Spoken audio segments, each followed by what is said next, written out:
Well, so those were the scenes of the President Trump and then Melania Trump inside the periphery of Taj Mahal, looking at the white wonder, looking at the white marble. It was a special request coming in from the floaters, special arrangements made for the same, to look at the symbol of love, to look at Taj Mahal, because that is what the importance of this building is. That is what the importance of this very structure is. It's not only mere a symbol of love, it sends out a larger message.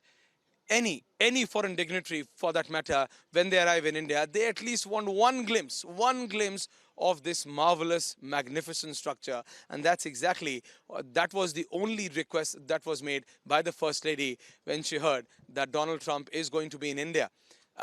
We heard the President Trump making that very statement even at Motera, that he's eagerly waiting to view the Taj, and that's exactly what's happening.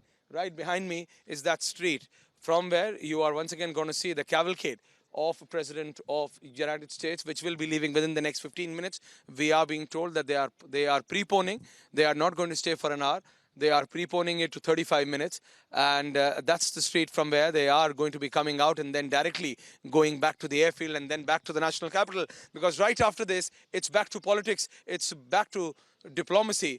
This is a softer side of diplomacy which we are seeing today, the kind of personal time which is being given to the POTUS, the kind of personal time which is being given to the American president, because the kind of reception which they saw in Ahmedabad at the Motera Stadium, at the world's largest cricket stadium, is unheard of, even by American standards.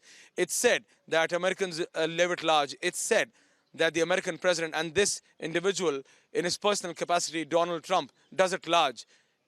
Even in his comparison, even in his book, the kind of reception which the Indians gave him today was magnificent, was like never before. So this is something which he is aware of, and that is why the words which were chosen by him today, that today, and he said it from the dais in presence of the Indian Prime Minister, that today, my view for India has changed.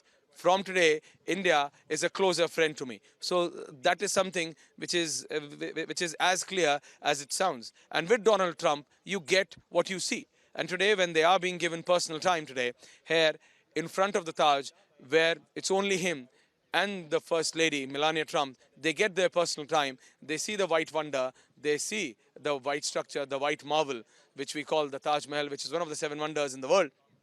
Is something which is very clear, that the softer side of the diplomacy is also working. Otherwise, if it was only work, then neither Donald Trump would have asked and neither the Indian side would have given that. But this is something which is also a part of diplomacy, that the Prime Minister goes back to the national capital, Shavan, and we see the American president and the First Lady, that to the person to the likes of Donald Trump, having his own leisure time right in the gardens of Taj Mahal. Shavan.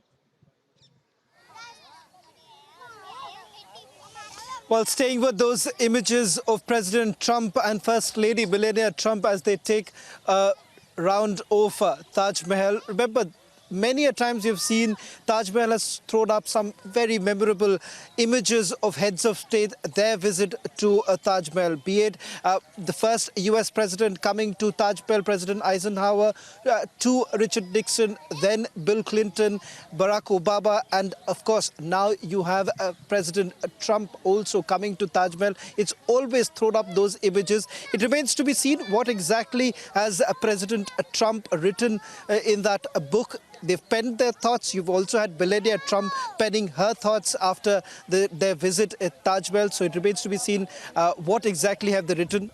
You've already seen what he had to write after visiting Sabarmati Ashram.